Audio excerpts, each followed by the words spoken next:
تو یہ اللہ تعالیٰ کی کتنی بڑی مہربانی ہے. ہم لوگ جو سمجھ نہیں رکھتے وہ اعتراض کرتی ہیں کہ ہماری نادانی ہے. اللہ تعالیٰ کے ہر کام میں بے شمار حکمتیں ہیں. کیا کہہ رہا تھا؟ حضور ہدایت اور سچا دین لے کر آئے. کیا لے کر آئے؟ سچا دین، سچا آئین، سچا قانون.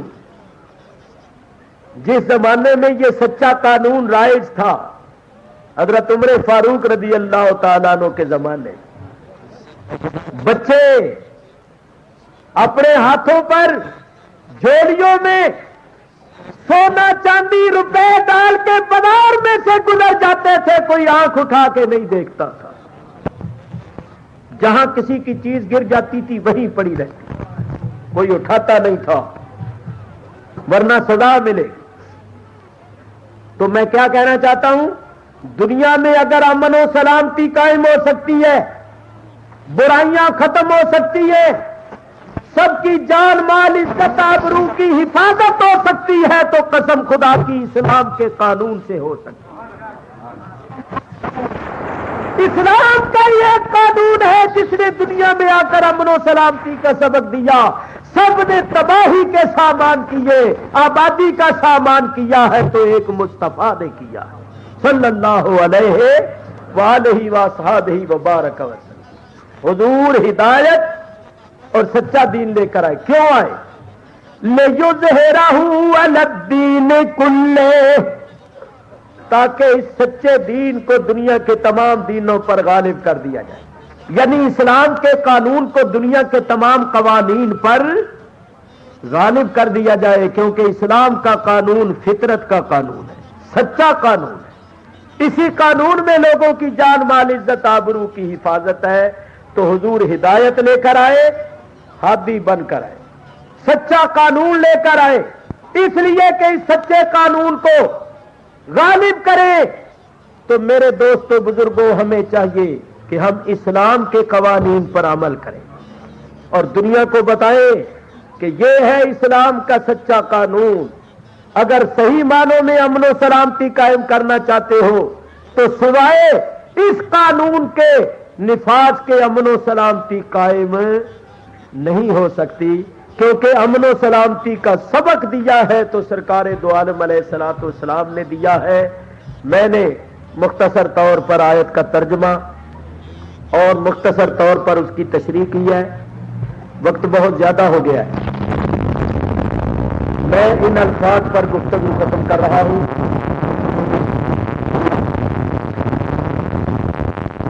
تو آج رات کو عشاء کی نماز کے بعد خان صاحب آپ کو بتائیں گے کہ جامعہ مسجد میں الوداعی تقریر ہو رہی ہے. آپ حضرات وہاں تشریف لائیں. پھر قسمت یا نصیب کی بات ہے. منگل کو یعنی کل پیر ہے اور پرسوں منگل کو میں انشاءاللہ واپس جا رہا ہوں.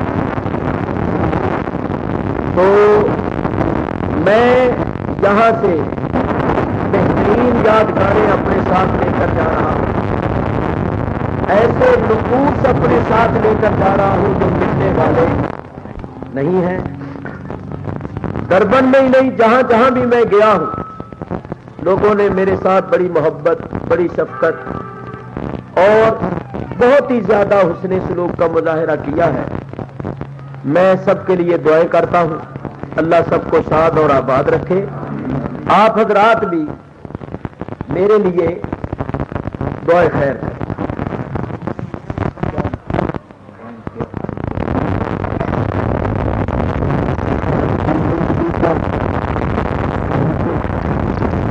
تو آپ حضرات رات کو بھی تشریف لائیے. کل بھی میں آپ کے دربار میں ہی ہوں انشاءاللہ. منگل کو انشاءاللہ روانگی ہوگی. اب کھڑے ہو کر ادب سے صلاۃ و سلام پڑھیں اور پھر دعائیں خیر کریں.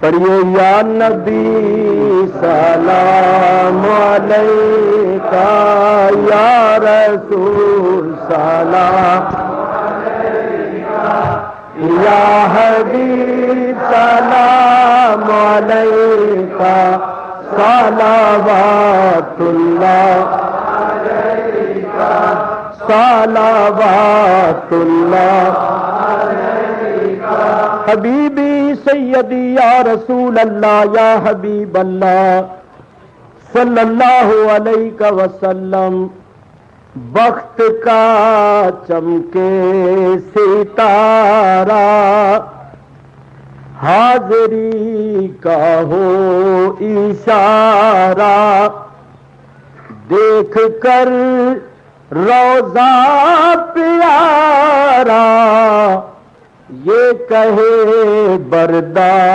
تمہارا، یا نبی سلام علیکہ، یا رسول سلام علیکہ، یا حبیب سلام علیکہ، صلوات اللہ علیکہ، صلوات اللہ علیکہ، حبیبی سیدی یا رسول اللہ یا حبیب اللہ صلی اللہ علیہ وسلم، جانکنی کے وقت آنا،